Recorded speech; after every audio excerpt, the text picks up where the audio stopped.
2016లో కోకాపేట్, తెల్లాపూర్, నర్సింగి ఈ ప్రాంతాలు చాలా ఖాళీగా ఉన్నాయి. పొలాలు, చిన్న రహదారులు, పెద్దగా అభివృద్ధి లేదు.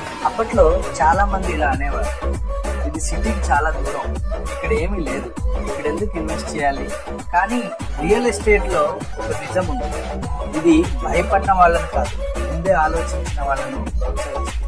ఇప్పుడు 2026 వచ్చేసరికి కోకాపేట్ హైదరాబాద్ లో ప్రీమియం గ్రోత్ జోన్ గా మారింది. ఎత్తైన భవనాలు, పెద్ద ప్రాజెక్టులు, భారీ డిమాండ్. తెల్లాపూర్ ఇప్పుడు residential hotspot, gated communities, IT corridor దగ్గరగా ఉంది. పూర్తి స్థాయిలో అభివృద్ధి చెందింది. నర్సింగి ఫైనాన్షియల్ డిస్ట్రిక్ట్కి నేరుగా కనెక్ట్ అయింది. మంచి రోడ్లు, వేగంగా పెరుగుతున్న డెవలప్మెంట్, కొత్త స్కైలైన్. అదే భూమి, అదే ప్రదేశం, కానీ పూర్తిగా మారిపోయిన భవిష్యత్. రియల్ ఎస్టేట్ లో పెద్ద తప్పు ఏంటంటే, ఒక ప్రాంతం ఫేమస్ అయిన తర్వాత మాత్రమే అడుగు వేయాలి. రియల్ ఎస్టేట్ ముందే ఆలోచించిన వాళ్ళని గౌరవిస్తుంది. హైదరాబాద్ లో వచ్చే గ్రోత్ ఎక్కడుంటుంది, అదే అసలు ప్రశ్న.